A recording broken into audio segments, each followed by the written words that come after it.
देह प्राप्त झाला. देवाची सगळ्यात मोठी कृपा आहे. भगवंताने तुमच्या आमच्यावर कृपा करून काय दिलं असं जर कोणी विचारेल तर त्याचं उत्तर आहे मनुष्याचा देह.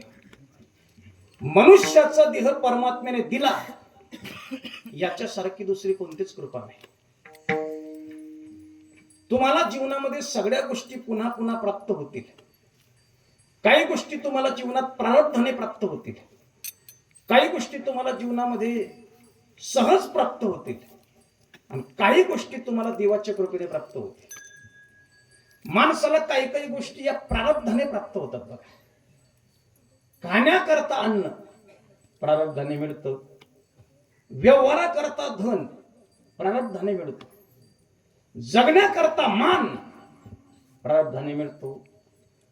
जीवाला जीवनामध्ये अन्न असेल, मान असेल, धन असेल, या तिन्ही गोष्टी त्याच्या प्रारब्धाने प्राप्त होतात. अन्न मान धन हे तो प्रारब्धाधीन, हे तो प्रारब्धाधीन, हे तो प्रारब्धाधीन, हे अन्न मान धन हे तो प्रारब्धाधीन, प्रारब्धाधीन हे तो प्रारब्धाधीन.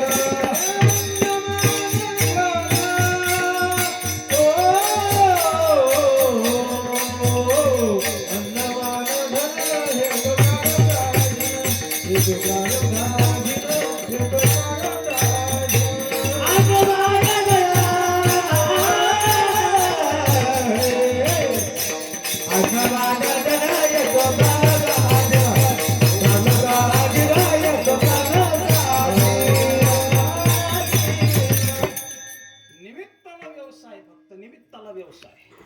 अन्न मान धन हे तो प्रारब्धाधीन मिळणारा प्रारब्धानेच आहे. पण व्यवसाय निमित्त फळ देत असे संचित. व्यवसाय निमित्त आहे, फलाची प्राप्ती मात्र प्रारब्धाने होते. एका कुंभाराने माती आणली, त्याच कुंभाराने त्या मातीपासून 3 मडकी बनवली. त्याच कुंभाराने भट्टी पेटवली आणि त्याच कुंभाराने 3 मडकी शेकली.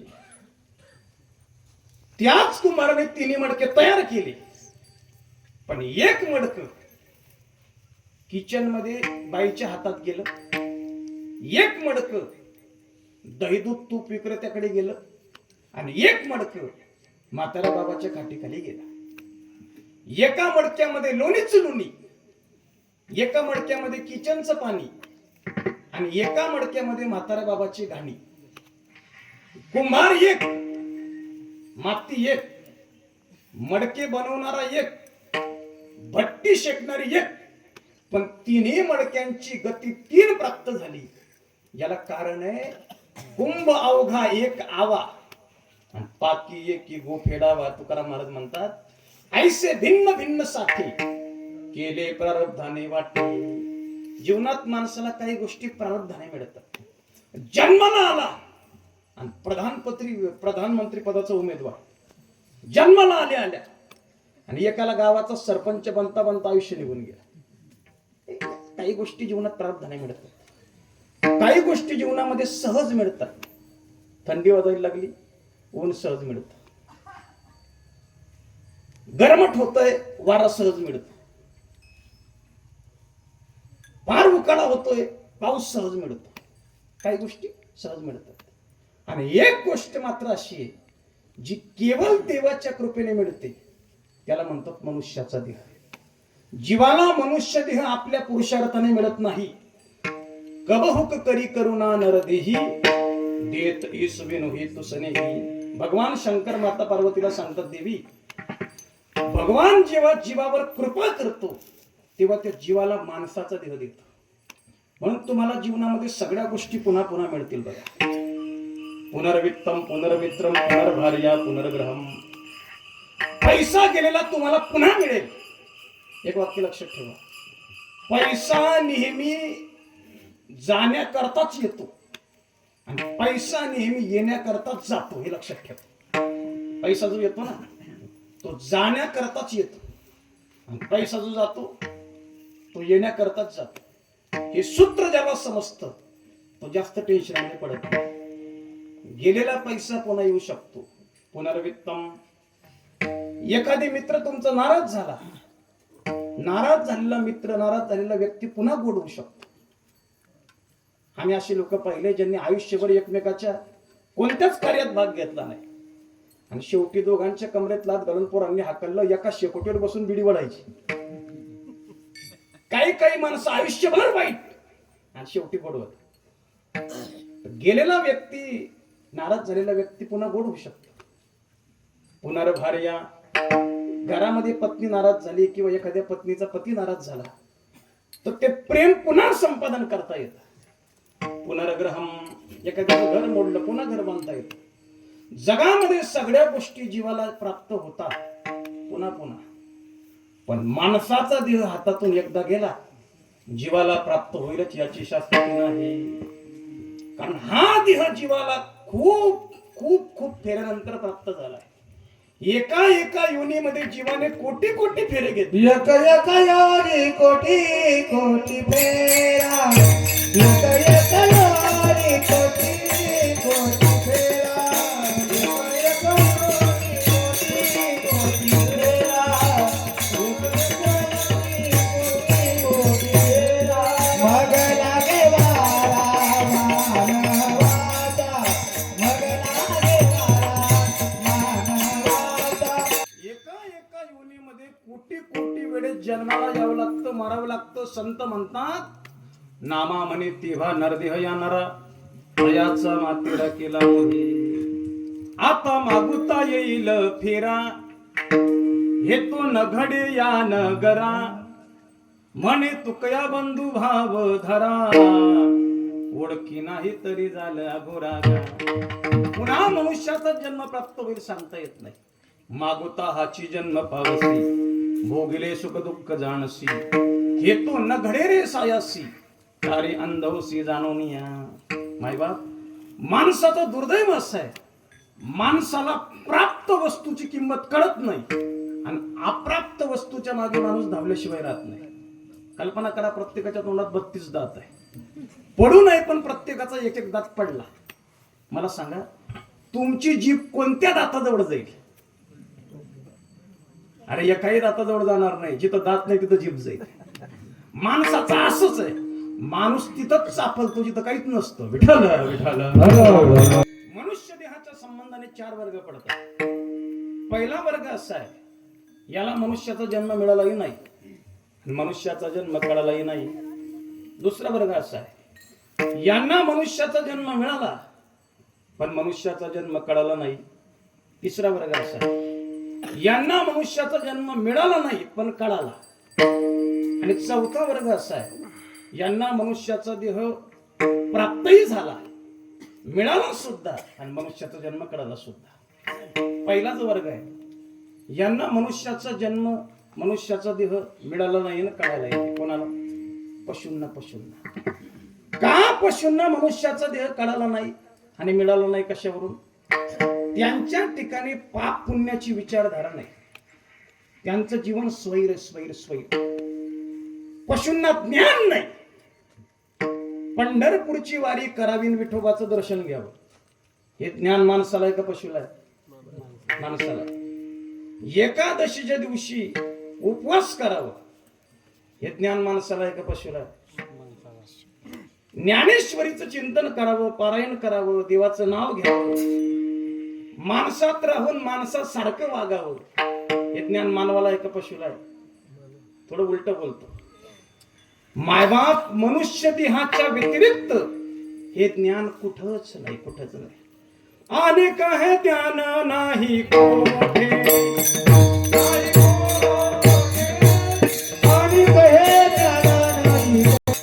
याची देही घडे देवाचे भजन. अनेक हे ज्ञान नाही कोठे. इतर योनीच्या ठिकाणी हे ज्ञान नाही. पण पशूंना मनुष्य देह मिळाला पण नाही आणि पशूंना मनुष्य देह कळाला पण नाही, कळाला पण नाही. पशूंच्या ठिकाणी पशु काय पाप पुण्य जाणते, उत्तम मध्यम भोग भोगती, काय कुबजता मरती, बहिरी अंध होती, पांगुड मुखी. एक वाक्य लक्षात ठेवा मायबा, फक्त पशुच्या देहात आल्यावर माणसाला पशु म्हटलं जात नाही, जीवाला पशु म्हटलं जात नाही. काही काही मानवाच्या देहात पण पशु असतात. 3-3, 4-4 वर्षाच्या लेकरूवर अत्याचार होतो. सांगा तुम्ही, तो मानव म्हणावा का पशु म्हणा? समाजामध्ये फिरताना ज्या वाईट गोष्टी दिसतात, या वाईट गोष्टी पाहिल्यावर माणसाचा जीव खूप खूप कलवळतो. मानवाच्या रूपामध्ये तुका म्हणे गाढव पशु केला नाशू आयुष्य.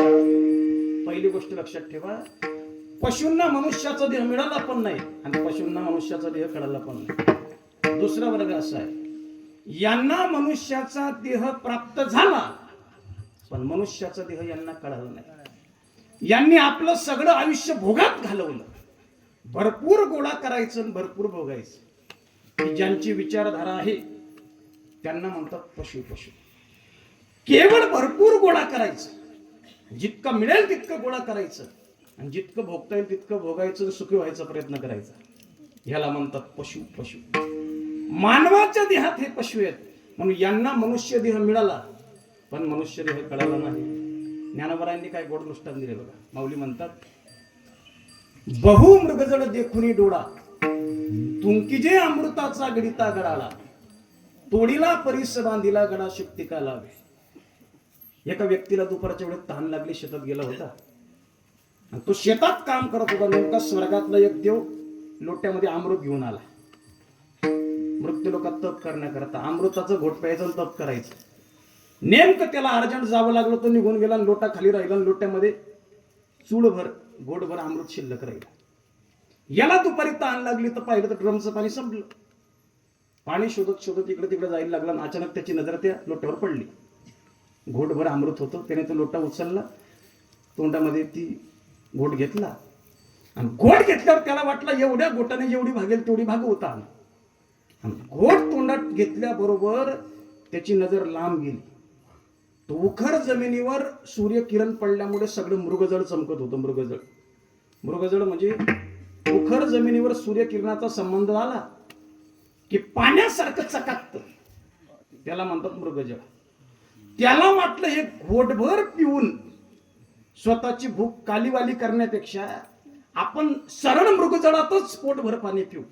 म्हणून त्याने तोंडातला घोट थुंकून टाकला आणि थुंकून अमृताचा घोट तो मृगजळाच्या माग लागला.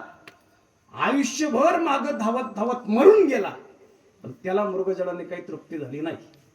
तुकोबाराय म्हटले, मृगजळ दिसे साचपणा ऐसे खोटियाचे पिसे उरफोडी. मृगजळ दिसायला खरंय, असायला मात्र खोट आहे. त्याला वस्तुस्थिती नाही. त्या व्यक्तीने मृगजळाकडे पाहून तोंडातला अमृताचा घोट थुंकून टाकला. मायबाप त्याला अमृत मिळालं पण कळालं का? नाही कळालं. तसं ज्यांनी मनुष्य देह प्राप्त करून आपलं आयुष्य सगळं भोगामध्ये घालवलं, आयुष्य आरामात घालवलं, किंबहुना लोकांना लुटण्यात, लोकांचं शोषण करण्यात घालवलं, त्यांना मनुष्य देह प्राप्त झाला पण कळाला नाही. परिस बांधिला गळा शुक्ती का लावे. एक मेंढपाळ मेंढ्या चारत होता. ज्ञानोबराय म्हणतात, एका साधूला दया आली आणि साधूने त्याचे कष्ट पाहून त्याला प्रसन्न होऊन त्याला एक परीस दिला. परीस म्हणजे रंगीबिरंगी दगड. परीस. ज्या लोखंडाला परिसाचा स्पर्श होतो ते लोखंड राहत नाही, सोनं बनतं. त्याने तो हातामध्ये परीस घेतला. त्याला वाटलं बाबाने प्रसन्न होऊन रंगबिरंगी दगड दिला, पण याचं काय करावं याचं त्याला ज्ञान नाही. त्याने त्याची एक आवडती मेंढी होती, त्या मेंढीच्या गळ्यामध्ये तो परीस बांधला. त्याला वाटलं माझी मेंढी किती सुंदर दिसते, किती सुंदर दिसते. पुढे चालायला लागला. अचानक रस्त्याने एक जवाहीर पारखी आला. त्याने पाहिलं, अरे अमूल्य किमतीचा परीस मेंढीच्या गळ्यामध्ये. तो धावत धावत त्या मेंढपाळाकडे आला आणि त्याला म्हटलं, का रे हे काय घातलं तू मेंढीच्या गळ्यात? म्हणे रत्न आहे, आभूषण आहे मेंढीचं. अरे बाबा आभूषण हे ठीक आहे पण ते काय तुला माहिती आहे का? म्हणे काय? परीस. तो म्हटला परीस असू द्या नाही तर काही असू द्या, माझी मेंढी चांगली दिसते ना. अरे बाबा तसं नाही, काढ बरं बाहेर. त्याने तो काढला बाहेर. याने खिशातून एक लोखंडाची चेन काढली, त्याच्या समोर परिसाला लावली. परिसाला लावल्याबरोबर लोखंडाची चेन पिवळी झाली आणि हे पाहून त्या मेंढपाळाचे डोळे पिवळे झाले. राम राम राम राम. सोनं, परिसामुळे सोनं. वा. तो जवाहीर त्याला म्हटला, अरे बाबा असं बी तू मेंढीच्या घरात टांगणार आहे, तुला काही याची किंमत कळत नाही. असं कर, ही जी चैन आहे ना सोन्याची, मी तुला गिफ्ट देतो, याच्या मोबदल्यात तो खडा मला दे. आता त्याने लाईव्ह चमत्कार पाहिला होता. तो म्हटला, "हा, मी काय पागल आहे का? म्हणलं, का बरं, काय झालं? मी कसं काय खडा देऊ? अरे चैन देतो ना. असं कर, मी तुला गाड्याभर सोनं देतो, त्याच्या मोबदल्यामध्ये मला हा परीस दे." तो म्हटलं, तुम्ही काय मला वेळ समजले का? म्हणे, तुला गाड्याभर सोनं देऊन पण तू परीस देत नाही, तुला चैन देतो तरी तू देत नाही. मग असं कर ना, पहिले जसा मेंढीच्या गळ्यात बांधला होता तसा परत एकदा बांध. तू म्हटलं, मी काय बावळट आहे का? याचा अर्थ असा होतो, महत्व कळण्याच्या अगोदर तो बावळटच होता, त्या परिसाची किंमत कळली नाही. मी त्या परिसाचं सांगत नाही. ज्ञानोबराय म्हणतात, हा जो परिस आहे ना 3.5 हाताचा नरदेह अमूल्य किमतीचा आहे, अमूल्य किमतीचा आहे. आपण याला संसार रूपी मेंढीच्या गळ्यात बांधला आणि आपली कुवत, आपली पात्रता, आपली लायकी संतांना दाखवली. या सगळ्या गोष्टीवरून कळतं, तुम्हाला आम्हाला नरदेह मिळाला पण कळाला नाही. विठ्ठल विठ्ठल. तिसरा वर्ग असा आहे, यांना नरदेह मिळाला नाही पण कळाला. यांना नरदेह प्राप्त झाला नाही पण नरदेह कळाला. कोणाला? स्वर्गात राहणारे जे देवता आहेत, या देवतांना मनुष्य देह प्राप्त झाला नाही पण मनुष्य देहाची किंमत त्यांना कळली. कशावरून किंमत कळली? ज्या अर्थी ते मृत्यू लोकात जन्म घेण्याची इच्छा करतात, स्वर्गीचे अमरा इच्छिताती देवा. स्वर्गातल्या देवादिकांना मनुष्य देह प्राप्त झाला नाही तर त्यांना मनुष्य देह कळाला. कशावरून कळाला? अनुमान प्रमाणावरून. यत्र यत्र धूमो तत्र तत्र वन्नी. ज्या अर्थी धूर आहे त्या अर्थी अग्नी आहे. ज्या अर्थी स्वर्गातल्या देवांना मृत्यू लोकात मनुष्य भाव वाटतं, त्या अर्थी त्यांना मनुष्य देह कळालेला आहे. लक्षामध्ये ठेवा.